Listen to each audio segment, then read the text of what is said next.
industry. And so I'm at the silo mission. You know how they raise pork, right? Yeah. Yes. What's in this bag? Hey, get the truck. We're loading up pigs. You know what they get in their feed?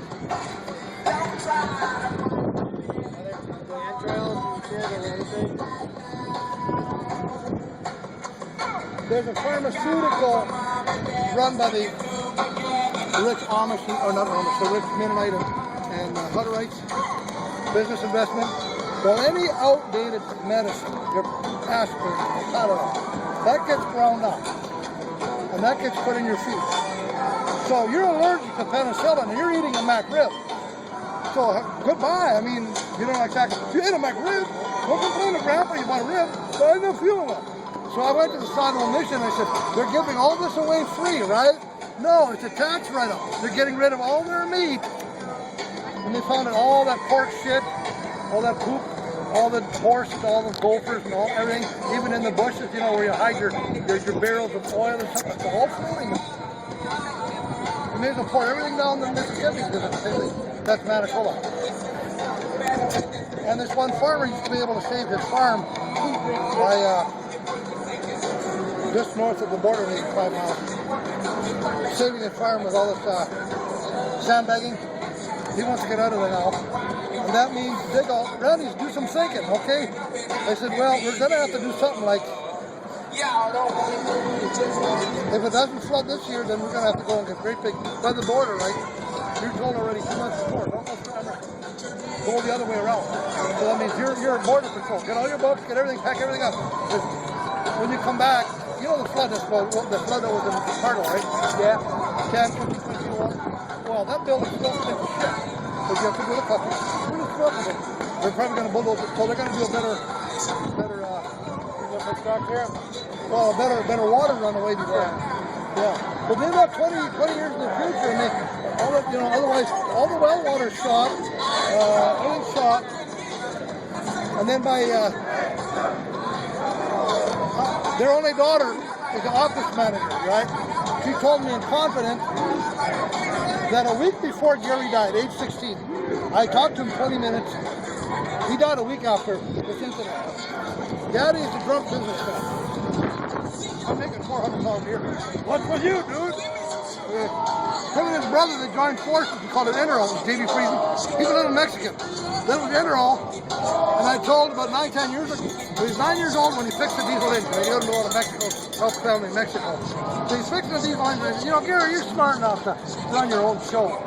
So I didn't come back with it until I was 16. And my new wife said, what are you going in the fridge for? Why do you walk in the house like it's yours? It's because it is mine. I'm family. So what I have in my home in Saskatchewan is not family. So I just called on the radio, hey, I just got to deal with you because he's going to get married to a nice girl. He's got to pay for old tooth on her and stuff. No. His older aunt had a fellow he invited to Billy Graham crusade. He's a Christian. But he wants nothing to do with JB. JB's a drunk. JB will go to hell. Blah, blah, blah. All this attitude, right? All this. He knew real well. So I said, why don't we barbecue there as a family and get united again? That's all I want. Well, he said, Mom, when he came on the yard, open. Brand new truck, age 16. Well, he's got his own Corp. So he said, Mom, I'll go get my girlfriend and then I'm going to. I said, no. I said, you and me. Well, what's his girlfriend say?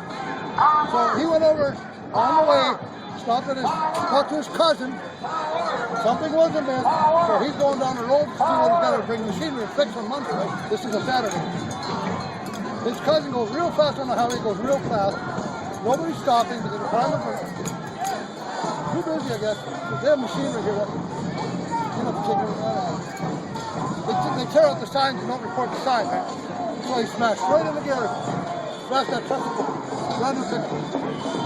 But anyhow, well, my wife said, you're not going to get anything out of Gary today. So by the time we walked in the house, the phone rang.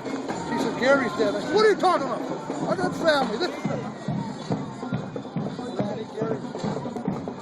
Anyhow, it took Dad from 79 to 88 to give his life to the Lord. But what he had done a week before Gary died, he took a steel pipe, cut him off guard, half killed him. Take the Stephen ship, take Mom's Stephen ship, take Debbie's Stephen ship, and let's go. We're going to the house and come to the family. What's going to happen today? I mean, he was calling me. He's mad. So a week later, and I know that he kept it in confidence except for Debbie. And he loved Debbie. He said, Dad, this has got to quit. So they took off for a whole year. And they got back together again. He said, okay, I'll go to Grand Forks. Put me in a rehab. I'll get sober. 3 days later, no, you got a wife. My mother, call her. So she went up there and she said, you're the patriarch. But we're going to run it. And her 2 older boys, Tom had hurt his tailbone in grade 1 or grade 2, so he's always bent over. But they were up with their machinery because Dad had leased the equipment, leased to own. So there's other companies, right? And Brad is a genius. He can look at something. You don't need to buy this or we can buy this. You fix all out. We got a welding shop at home, blah, blah, blah. But Dad had borrowed $750,000 on the business and on the house to remodel the house. Where do you live now? I'm in a shelter. In Madison? Yeah, I know that they don't want to talk to me. The black guy said it's a monologue, not a dialogue. Brenda Conkle has talked to me to stay on the board of directors that they're starting. Linda Ketchum, Madison Urban Industry. We're going to start afresh. We're going to be drug and alcohol. It's getting pukey down there. How far away is that? Right here, just right in the middle. Did you do a good job? No, it's Like how many people will be there tonight, you think? well, they keep about 6-7 beds open in case somebody comes out off a Greyhound bus and the car broke down, or they drop you in the middle of the night, the jail drops you off. So they keep about 36 and about 4 beds, 5-6 beds open. Then they got First United Methodist holds about 30, and then the other one down the St. John's on there. I mean 100 total? About 200 sometimes. But no, there's being wasted. I told a real big black guy, Julius, it's not your effing kitchen. It's not, those towels, those blankets, most of them, they come from Belleville. The lady works at MG. Oh, shut up. I said, I'm not going to shut up. He said, Bobby didn't say nothing. He's also a black guy. I said, you make yourself look blacker than you are. I'll take this. But Queen of England and Prince William, I'm Canadian from originating. I said, your whoring's got to quit. This is all mine. I said, she's showing her 2 little girls that 10% of everything. She comes in here, she probably won't be in here today, but it's 3 o'clock. She brings food and blankets and stuff. I said, Julius, you're going to quit. If I have to bring the RCMP and Prince William down here one night, you're going to quit this hollering and controlling thing. You're going to quit on CNN Live and CBC Canada. You're going to quit. I said, yeah, you got to make peace with them, brother.